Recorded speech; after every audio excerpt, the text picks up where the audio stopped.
आप देख रहे हैं अमेज नाउ। गंगा, यमुना, राप्ती और गोमती के तटवर्ती इलाकों से खबरें आप तक। नमस्कार, सत्य घटना के नए अंक के साथ मैं सौम्या दीक्षित। शुरुआत करते हैं आज की मुख्य घटनाओं से। गोरखपुर में मुनीम से हुई 32 लाख रुपए की लूट का पर्दाफाश।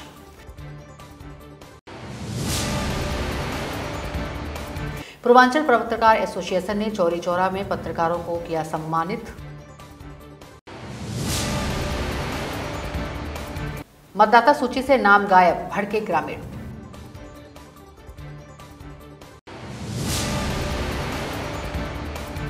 ट्रैफिक इंस्पेक्टर बनी स्कूली छात्रा।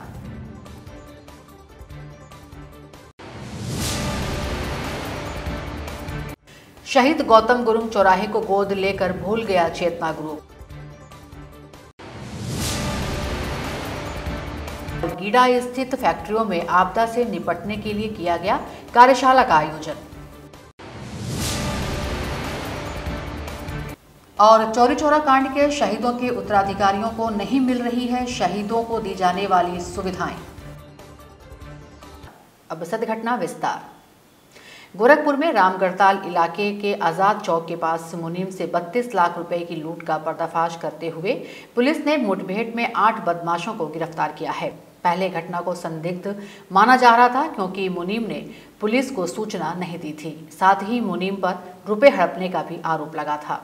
अब बदमाशों के पकड़े जाने के बाद साफ हो गया कि मुनीम ने रुपए हड़पे नहीं थे बल्कि उनके साथ लूट हुई थी। पकड़े गए बदमाशों ने पूछताछ में बीते 31 दिसंबर को चिलवाताल इलाके में मानीराम क्रॉसिंग के पास नौतनवा के सर्राफ को गोली मारने की बात भी कबूल की। एसएसपी जोगेंद्र कुमार ने एक प्रेस कॉन्फ्रेंस कर पकड़े गए बदमाशों के बारे में जानकारी दी। एसएसपी ने बताया कि 9 जनवरी की रात को सरिया व्यापारी मनीष तुलसियान के मुनीम उपेंद्र मिश्रा से 32 लाख रुपए की लूट हुई थी। गोरखपुर के थाना चिलवाताल में घटना हुई थी 31/12/2020 को सिक्तौर रेलवे क्रॉसिंग के पास में एक व्यक्ति को गोली मार दी गई थी। बाद में उसकी कुछ दिन बाद हॉस्पिटल में मौत भी हो गई थी।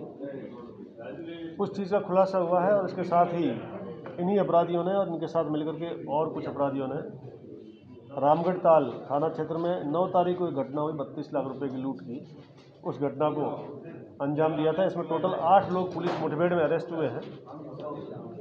ये 8 लोगों ने इन दोनों घटनाओं को अंजाम दिया है। दोनों, एक 302 का मुकदमा कायम है और एक डकैती 395 का मुकदमा कायम किया गया है। इन 8 लोगों को जेल भेजा जा रहा है। पूर्वांचल पत्रकार एसोसिएशन उत्तर प्रदेश की तहसील इकाई चौरी चौरा द्वारा पत्रकारों को उनके उत्कृष्ट कार्य के लिए सम्मानित किया गया। सम्मान समारोह का आयोजन चौरी चौरा के JBJ महाजन डिग्री कॉलेज के प्रांगण में किया गया। कार्यक्रम के मुख्य अतिथि पूर्व प्रमुख संघ अध्यक्ष ईश्वर चंद्र जायसवाल थे। तहसील इकाई में अच्छा कार्य करने के लिए पत्रकारों को अंगवस्त्र, डायरी और कलम देकर सम्मानित किया गया। इस अवसर पर प्रदेश इकाई, जिला इकाई, चौरी चौरा तहसील इकाई के सभी सम्मानित पत्रकार उपस्थित रहे। सभी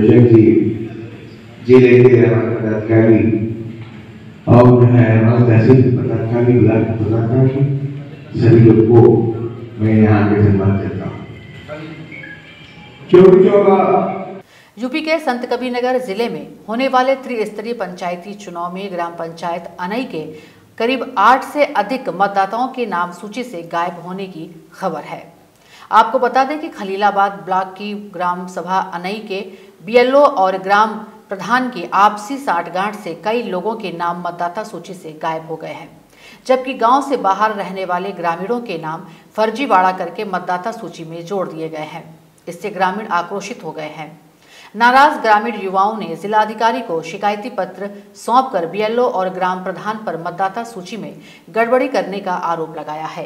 ग्रामीणों ने ज्ञापन सौंपकर मामले में कार्यवाही किए जाने की मांग की और कहा कि छोटे मतदाताओं के नाम सूची में दर्ज नहीं करवाए गए तो आंदोलन करने को बाध्य होंगे। BLO और जो सेक्रेटरी की मिली भगत से हमारे यहाँ कई नाम को जो आज 40 साल 50 साल से वोट डाल रहे हैं उनका नाम काट दिया गया है और सुनीता अग्रहरी, दुष्यंत अग्रहरी, सुनीता गुप्ता, ऐसे कई फर्जी नामों को लिस्ट में डाल के और उसको प्रकाशित किया गया है। कम से कम 65 नाम एक पक्ष का काटा गया है, बाकी दूसरे पक्ष से एक भी नाम नहीं उड़ाया गया है। कम से कम 25 नाम फर्जी पड़े हुए हैं वोटर लिस्ट में, और जो जेन्युइन लोग हैं जिनका नाम होना चाहिए, जो वोट डालते हैं आज 30 साल 35 साल 40 साल से, उनका नाम अभी 1 महीना पहले जो वोटर लिस्ट जारी हुई है उसमें सारे लोगों का नाम है। अभी जो नई लिस्ट आई है इसको जो है ये प्रधानी का चुनाव आने के पक्ष में जो अभी लिस्ट आई है, जो नई वाली लिस्ट आई उसमें कम से कम 87 लोगों का नाम हमारे ग्राम अनई से उड़ा दिया गया है। ये जो है सारे जो BLO और जो है उसके जो सुपरवाइजर हैं इनकी मिली भगत से ये नाम उड़ाए गए हैं। यूपी के संतकबीरनगर जिले में यातायात के प्रति जागरूकता कार्यक्रम के दौरान उत्कृष्ट कार्य करने पर SP डॉक्टर कौस्तुभ ने स्कूली छात्रा को 1 दिन का ट्रैफिक इंस्पेक्टर बना दिया। आपको बता दें कि खलीलाबाद बाईपास पर स्काउट्स गाइड्स नुक्कड़ नाटक करके यातायात के प्रति लोगों को जागरूक कर रहे हैं। इन बच्चों के सराहनीय कार्य को देखकर पुलिस अधीक्षक डॉक्टर कौस्तुभ ने स्कूली छात्रा तनु यादव को 1 दिन का ट्रैफिक इंस्पेक्टर ही बना दिया। ट्रैफिक इंस्पेक्टर बनने के बाद तनु इंस्पेक्टर की गाड़ी में बैठी और शहर का दौरा किया। साथ ही लोगों को यातायात के प्रति जागरूक किया और शराब के नशे में गाड़ी न चलाने का अनाउंसमेंट भी किया।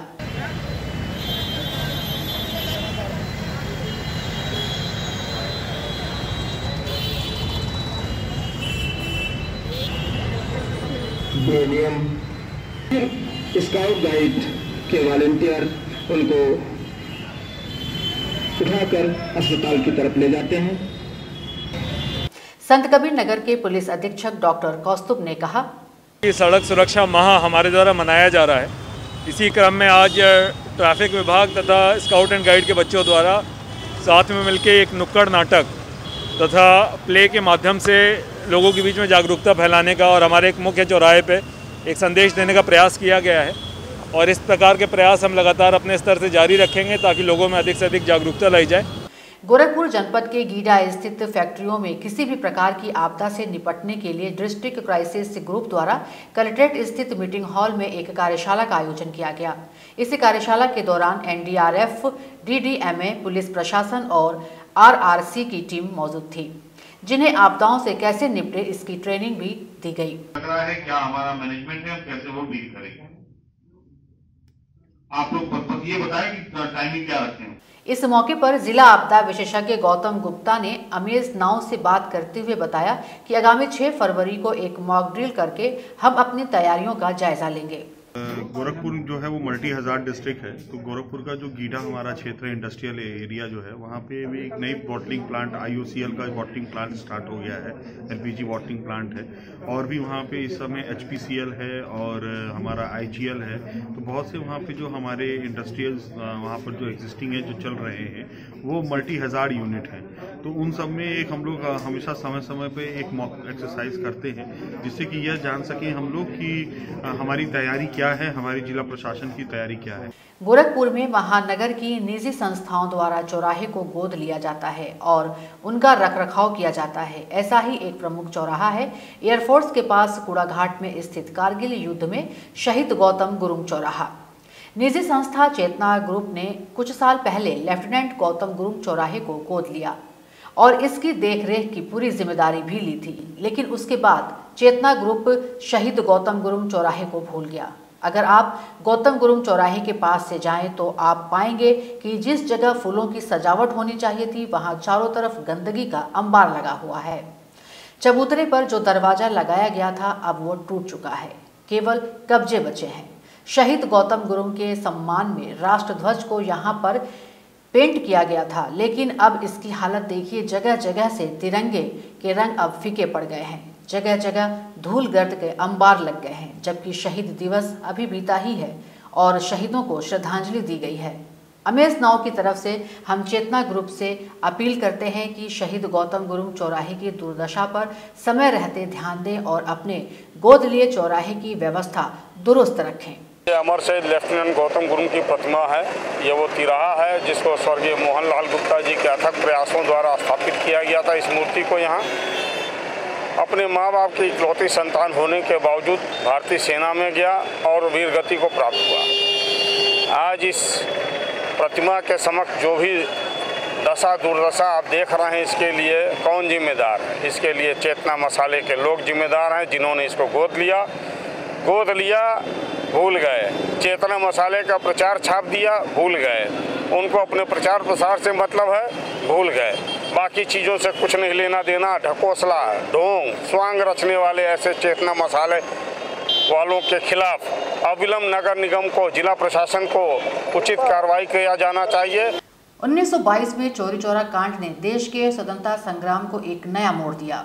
चौरी चौरा कांड के शहीदों की याद में योगी सरकार अब शताब्दी वर्ष मनाने जा रही है। प्रशासन तेजी से अपनी तैयारियों में जुटा हुआ है और उसी के साथ चौरी चौरा कांड के शहीदों और स्वतंत्रता संग्राम में शामिल शहीदों के परिजनों को सम्मानित करने के लिए उनके परिवारों की खोजबीन की जा रही है। प्रशासन की इस पहल पर हमारी टीम ने भी शहीदों के परिजनों को तलाशना शुरू किया। तब पता चला कि बहुत से शहीदों के परिवार ऐसे हैं जिनको सरकार की तरफ से शहीदों के परिवार को दी जाने वाली कोई सुविधा नहीं मिल पा रही है और बहुत से ऐसे लोग भी हैं जिनका चौरी चौरा कांड में कोई खास योगदान नहीं था, मगर वह सरकार द्वारा शहीदों को दी जाने वाली सुविधाओं का लाभ उठा रहे हैं। शहीदों के परिवार यह मांग कर रहे हैं कि सरकार इसकी जांच कराए और जो वास्तविक उत्तराधिकारी हैं उन्हीं को शहीदों को दी जाने वाली योजनाओं का लाभ और सुविधाएं मिले। अमेज नाउ से बातचीत में शहीदों के परिजनों ने अपनी बात रखी। हम जो है रामेश्वर पुत्र छांगुर के हमारे नाती थे और मेरी माता जो है श्रीमती अनारी देवी, उनकी लड़की थी और वो पेंशन पाती थी और उनके मर जाने के बाद पेंशन बंद हो गया और उसके बाद अब जो है हमको उनके बच्चे हैं अनारी देवी के, ओम प्रकाश, स्वर्गीय गंगा, और अब सरकार से ये मांग है कि हम लोगों का जो है पेंशन मिले और सुविधाएं जो है राष्ट्रीय स्तर का है वो मिले। नेऊर यादव का पेंशन जो है हमारे एक चाचा थे, हमारे पिता बड़े थे, हमारे चाचा से और हमारे पिता 3 भाई थे। नेऊर के 3 लड़के थे, रामदास, छत्तर और स्वामीनाथ। रामदास और छत्तर के मृत्यु के बाद जो है पेंशन स्कीम लागू हुआ तो हमारे चाचा स्वामीनाथ पाने लगे और वो भी मर गए। इसके बाद अब परिवार में किसी को पेंशन नहीं मिलता है। और जो विक्रम पुत्र शिवचरण जिनकी फांसी हुई थी मेरठ में, उनका कोई पेंशन नहीं पाता। विक्रम अहिर के नाती हैं जी, उनका पुत्र गंगा यादव थे जी, जिसमें हमारे सब परिवार को कोई पेंशन नहीं मिलता है और अन्य लोग उस पेंशन को भजा रहे हैं। आज के अंक में बस इतना ही। नमस्कार। आप देख रहे हैं अमेज नाउ। गंगा, यमुना, राप्ती और गोमती के तटवर्ती इलाकों से खबरें आप तक।